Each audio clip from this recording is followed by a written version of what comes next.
Асима апай, саламатсыз ба? Қайырлы таң. Кешегі медитацияның сізге әсерін айтып берейін. Сразу сол 50 минут біткеннен кейін күйеуім келді. Күйеуім амандасып, жаңағыдай құшақтасып, жаңағыдай тамақ ішейік мөлдір деп ақшасын беріп, жаңағыдай бүгін осынша таптым деп. Сөйтіп тамағын барып жаңағыдай беріп, ішіп болғаннан кейін ортадағы диван қолға жатты жаңағыдай күйеуім. Сөйтіп қасыма отыршы деді ғой. Бір кезде қасына отырғаннан кейін қолынан ұстап отыру керек та. Менде қатты байқаймын да, күйеуімнің не істеп жатыр, не қылып жатыр, қалай, не болып қалды деп бүйтіп жаймен байқаймын да бірінші. Сөйтіп бір кезде қасындағы адамға сөйлей бастады да. Резко мынандай не қылады да. Өзі селк ете қалады андай. Қолын кәдімгідей ұйықтаған кезде селк ете қалады, сондай сияқты болады да. Сөйтіп дағы тез сөйлейді да бүйтіп. Сол жаққа тез сөйлеп. Жоқ, я, бірдеңе, ей, кіммен сөйлесіп жатсың, Асан? Тыныштық па? Деймін да мен. Сөйтсем, ешкім дейді, мені қорқып қалмасын деп айтады ма бірдеңе да. Сөйтіп біраздан бері осындай нәрсе болады, бірақ аз әшейін осындай нәрсе, бір-екі нәрсесі болатын. Селк ете қалатыны бар, сондай болатын да. Сөйтіп кешегі несіне мен өзім кәдімгі шок болдым да, таң қалдым да. Тамағын тез жұмыртқа пісіріп берші деді, шекеде соны жеп алды. Соны білесіз ба, сол жұмыртқа жеген есінде болмайды. Біраздан кейін қарным ашып жатыр дейді да. Сөйтіп мен жаңа жедім ғой, қойшы жаңа жедім, есіне шығып кетті дейді. Мен өзіме таң қаламын да сондай қылықтарына. Ештеңе не алмаймын ғой. Сөйтіп күйеуім ішеді ғой, соны ішкенін тоқтата алмай жатыр ғой. Кәдімгідей қасындағы адаммен бүйтіп селк етіп не қылады, сөйлеседі бір кезде басын уқалашы деді, басын уқалап алма, басын не қылып жатқан еді, көзі деген қып-қызыл болды. Әй, тыныштық па? Жылағысы келіп жатыр. Дереу спальняға кіріп кетті да. Кіріп кеткеннен кейін басын бұғып алған ғой бүйтіп алып. Әй, тыныштық па? Не болды, Асан? Не болды? Айтсай болсай. Ештеңе айтпаймын. Осы басын шайқайды. Басын көзін жұмып тұр да бүйтіп. Кетеді қазір, кетеді дейді.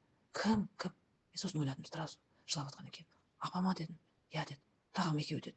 Апамның енеміздің інісі ерте қайтыс болған, одан бұрын енемізге қайтыс болғанда 4 жыл болған ғой. Сөйтіп дереу жаңағыдай не қылады да соған андай қолын тез бетіне алады да, кет деген сияқты. Я, жоқ, бірдеңе, жоқ, анан емес, тез жауап береді ғой. Әй, не болып қалды? Басын бері қарашы. Сәл басылғаннан кейін бұл бөлмеге кіре бермейді дейді маған тағы да. Кіре бермейді дейді. Сені қорға деп жатыр, мөлдірді қорға деп жатыр. Бәрі жақсы болады деп жатыр. Бірдеңке. Көп айтады андай. Өзінің көп нәрсесін айтпайды тағы да маған. Главныйларын айтып жатады. Қолын ұстап жатыр, сондай сізге жіберемін, ұстама деген сияқты бола ма бірдеңке. Басқа біреулер де келеді ғой. Апамыз, жаңа тағамыз бар. Оларға өйтіп не қылмайды, олар көрсе жылайды ғой. Мыналарды көрсе басқа біреулер танымаймын дейді. Ата-бабаларым келеді дейді ғой тағы да бұл. Біраздан бері ата-бабалармен сөйлесемін деп ше. Бірдеңкені сандырақтайды, бірақ ұйқылы ой болады да. Ал кешегі көзін ашып, кәдімгідей анық болып жатыр. Ойла дедім ғой. Сосын менің қолымды ұстап, менің қасымдағы адамдарды не қылып жұмыста жүрген адам несі жақсы екен, ойы арамдығы жоқ екен деп. Білемін ғой, менің группаласым Айнұр ғой, білемін ондайды. Сөйтіп Тасиканың жақсы болып кетеді, Тасика жазылып кетеді, ауырмайды. Менің нағашы әпшелерімді айтты, папам мен мамамды айтты. Папам мен мамам осы не қылғаннан кейін қатты ренжулі болды. Себебі ұрды соқты, мен білген істеді ғой енді. Ана әйелмен жүрді тұрды. Сөйтіп оязыма қоймайсың ба деп мамам келсе де әрдеңені айтады ғой, бірдеңені тоқтамай айтатын. Сол мамам ренжіп қалғанда, сол апа теріс қарап тұр маған дейді. Апа, атамыз маған қарап тұр, бірақ көзін неғып тұр дейді. Көзі жұмулы дейді. Маған ренжулі дейді. Мен сіңірлерімді айтты. Әселдің көзі ашық тұр, жұмулы тұр деп, Сәуленің көзі ашық тұр деп. Екеуінің уже мінезін маған андай біліп тұрмын да, мен Әсел ренжулі екен. Үлкен әпшемді айтқан жоқ. Сонымен нағашы әпшемді айтты. Балғын әпшеме сөйлестім ба деп. Иә деп, дұрыстық па? Саған айтамай жүрген бірдеңкесі бар, сені ойлайды ау, сол қатты ойлайды ау. Я білемін, ойлайды ол. Мен қатты ойлайды, мен қазір соған қойшы дедім. Бірдеңке өзі жалғыз басты болғаннан кейін қорқады ғой дедім. Көп дедім, айтасың. Атамыздың бір жері ауырып тұр деді, бір жері ауырады деді. Менің денем көзін жұмып сипалап кетті ғой бүйтіп, мына жері ауырады деді. Асқазан жағыма. Осы жерде бірдеңе бар атаның деді. Папам ауырған айтпайды ғой, мамама да айтпайды. 75-тегі не ғой адам, уже возраст оларда. Сол жері ауырады, апа жақсы деді. Өзім інімді де айтты. Әр баласын не қылып шақырып, қолын ұстап, қайға бардың? Неғып бардың? Анаға барма, енді анаға барма. Мына жаққа ауырма, сенің мына жағыңа ауырма деп бәрін қызын күнде айтты, баласын, 2 баласын күнде айтты. Бәрін айтып шықты. Мен кәдімгідей аузым ашылып қалыпты. Сосын бәрін айтып, інісінің бауырларын бәрін айтты. Тез қайт, тез шын болады анаға барғаннан кейін деп өзінің інісі айтты. Ол алмайды телефон.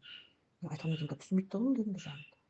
Маған сол сразу неғаннан кейін жаңағыдай тағасы мен апасы, жаңа шешесі айтты.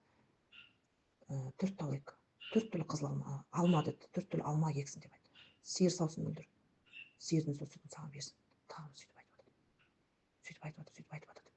Бля, съезд қақтырмаңыз, мөлдір, қақтырмаңыз. Сол жерде паника болып кеткен ғой күйеуім. Ағаш табылар дедім. Ағашқа ақшам жетеді ғой. Ағаш ертең алып келіп егеміз.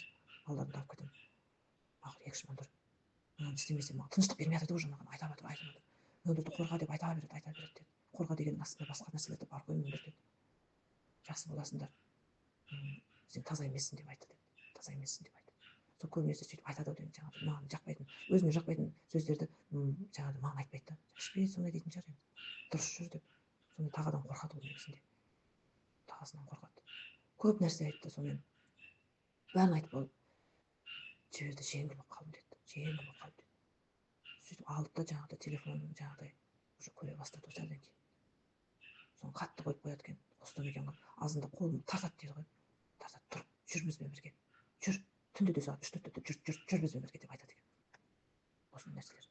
Менің күйеуімнің арқасы бар, бұрыннан арақ ішсе жақпайтын, құтырып кететін тентек адам сияқты. Қаяқта жүргенін білмеймін, не істеп жатқанын білмеймін. Қасиетті ұстау керек десең оны түсінбейді да күйеуім. Осы кешегі медитациядан кейін осы нәрсе болды. Өзім таң қалдым мен. Таң қалдым, кәдімгідей аузым ашып емеуреніп кетті. Не істейміз? Мөлдір молда болайын ба, не істеймін мен дейді. Ана жібергеннен кейін уже сөз құлақта келе береді дейді ғой, құлақ бәрі миым ашып кетеді дейді. Миым ашып кетеді ана сөздерден кейін дейді. Әрқайсысы әрдеңе айтады. Жұмыста да бүгін осындай болды деді, жұмыстан да кешке болды деді. Кешке қарай білмеймін, түсте ма, бәрі тура келді мөлдір. Бәрі тура келді, бәрі тура ойдағыдай болды. Осындай нәрсе болды Әсем апай. Медитациядан кейін. Рахмет. Бұндай нәрсеге сенбейтін едім. Көзім кәдімгідей анық жетті ғой. Осы менің неғаннан кейін күйеуіме өйстіп әсер етті ау деп ойладым да мен. Енді келесі несін алуға тырысамыз. Алмасақ болмайын деп тұр. Рахмет Әсем апай. Бала шағаңыздың қызығын көріңіз деп жақсылық тілеймін сізге.